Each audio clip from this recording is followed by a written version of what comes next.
listening to the Digitally Irresistible podcast, where we cover the optimization of digital technologies and irresistible people. Brought to you by iQor. Each episode features someone who sheds a little more light on the ins and outs of delivering a great employee and customer experience that has a measurable impact on the business. And now, here's today's guest. Welcome to this episode. I'm your host, Bernie Borges. My guest today is April Segovia. Welcome, April. Hi, good morning, Bernie. It's a pleasure to be here with you today. It's great to have you. I'm excited to have you on this episode and talk about your career journey at iQor. You know, you've been with iQor for about 5 years now, and you joined us with experience in the BPO industry. In fact, you joined us as a supervisor. And in fact, you were named top supervisor in 2018 in Manila at our Bacolod site. So where I want to begin our conversation, April, is take me back to the beginning of your career journey at iQor. When you first joined us as a supervisor, what was that first experience like for you? You are spot on, Bernie. All the things you just said were totally right. I started with iQor 5 years ago as an operations supervisor. I'm coming from a company, another BPO company, which I've worked with for 6 years actually. Working with iQor has been another journey for me, personally speaking, at the same time in terms of growth and career. I worked with a telco account like 5 years back, and I worked with 15 agents to begin with, and I stayed with them from training to nesting up until we were in full production. So moving into another company, into another program, also brought a few challenges. Well, not the negative challenges, but on a more positive way. Actually, it's very challenging and interesting to begin with, having to work with new leadership, adjust to a new program, learn the ins and outs of it, and of course, meet a bunch of new people here at iQor. I bet, yeah. Now, Right.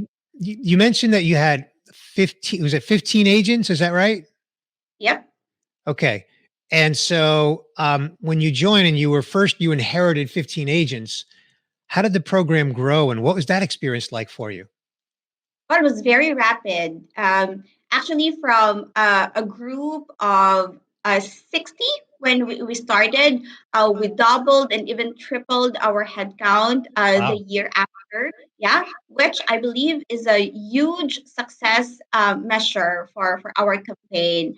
And I would want to pride myself, just like what you said earlier, Bernie, that I was recognized as the top supervisor 2 years after our campaign launched here in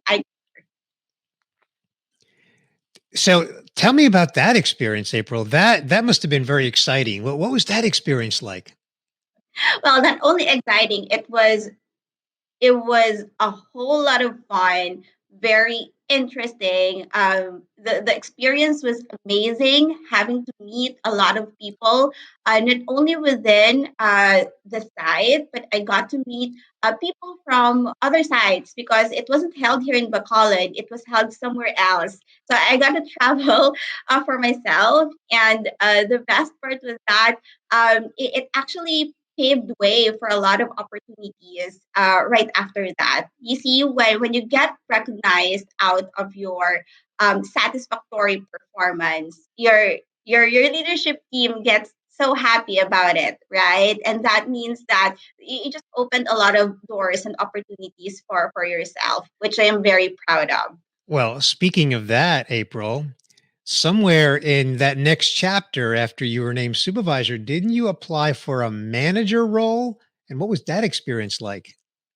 Yes, you are right. Actually, just a few months after I got recognized as a top supervisor for the site, um, an opening for the position of manager apprentice was opened, and I did not hesitate to go for it with the support of my manager at that time and my director, who were also most proud of me. I took the opportunity, and then yeah, I got the role eventually.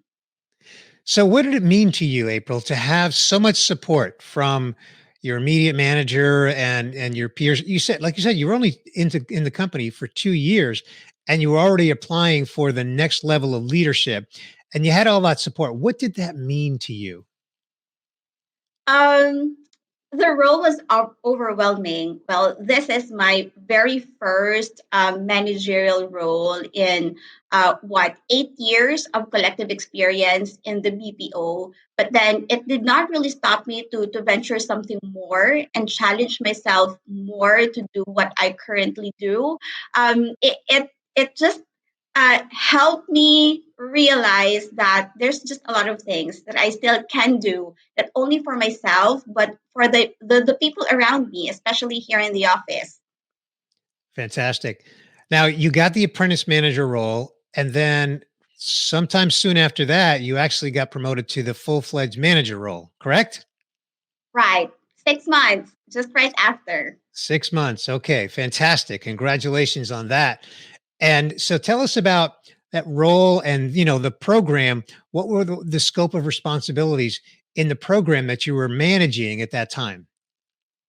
Well, I still worked for the same telco account under the same client. So basically, I know the how the program works, the ins and outs, the metrics that we are driving for. It was not really that difficult to adapt to the program itself, but perhaps on the role, having to work with a group of 15 agents, and then I'll have to work with 6 teams. So that's 15 times 5 or 6 group members, which I have to work for. So again, it was challenging. And again, for as long as you are all out with your heart out in helping your team achieve that one desired goal, you'll never go wrong. I love how you embrace the challenge, you embrace the opportunity. And you said a moment ago it was overwhelming, but even in the same breath, you said that it was exciting and just a great opportunity for you. Now, in that role, you did some pioneering. So tell us about that. You did some pioneering and training and nesting. Why don't you explain what that means? Well, you got some good news right there. Just last year, we launched another campaign. Our client trusted us so much that they entrusted us with another program. I used to work in a telco account, but it was more of a prepaid service that we were doing. Just last year, September of 2020, we launched a pioneering program, still a telco account. This time around, we do lifeline service. And this is the first time actually that I'm going to work with this kind of service. And it was, well, I've said exciting and interesting many times today already, but I think those are two perfect words that could really explain how it feels overall to be working once again in a very new campaign to me personally and for the site as well. I mean, it's a new program, right? Who wouldn't grab the chance to take part of it? It's just an amazing feeling. Yeah, I bet. I bet it. And I know that there are a lot of achievements that you had just in that program alone.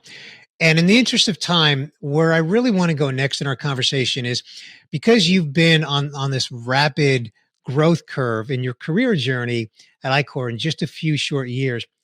Why don't you share what are some of your success factors? What are April's success factors? Uh, Very good question. I have been very passionate about living with iQorian values, and working with integrity for me is everything, right? Having to work with transparency and with honesty, even when no one is looking and with my boss not looking at me, right? I'd rather do the right thing every single time. And that earns the trust of the people around you. Well, not only your bosses, but my direct reports. And I mean my supervisors and my agents, right? And second to that would actually be, well, simply loving the thing that you do and you do your best every day, right? That you'll never have to work a day in your life. Just having fun at work. Fantastic. I love that. I love those goals. That is so terrific. Thank you. It's very inspirational. Thank you, April. What do you see as the future potential for you in this program as well as just in your iQor career? Well, I see myself staying here for so long, a decade from now, maybe, or more than that, if time permits. And personally, well, knowing that I pioneered this new lifeline service that we recently acquired, I'm aiming for more headcount. Maybe make it 3 times or 4 times the headcount that we currently have.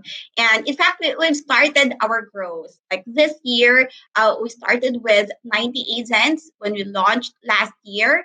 And this month, right as we speak, we already have more than 200 agents Wow. working with us, right? And not to mention that I only started with 6 supervisors. Now I have 15. Wow. Okay. Imagine we've doubled the headcount of our support members, and we are very passionate about building from within. And internally, we have 10 agents who recently got promoted to a higher position, not only that of a supervisor, but we've also opened opportunities for quality analysts and backup trainers. So that's how fast we grow here. Fantastic. You're setting the bar high, April. You keep doubling and tripling and quadrupling. You keep setting that bar high. That is so inspiring. Thank you for sharing that. Well, you mentioned that when you love what you do, you never work a day in your life. So clearly you enjoy your work and I'm going to assume you have fun doing that. But I'm going to ask you this question, April. And it's my last question for this conversation. And that is when you're not working, what do you like to do for fun?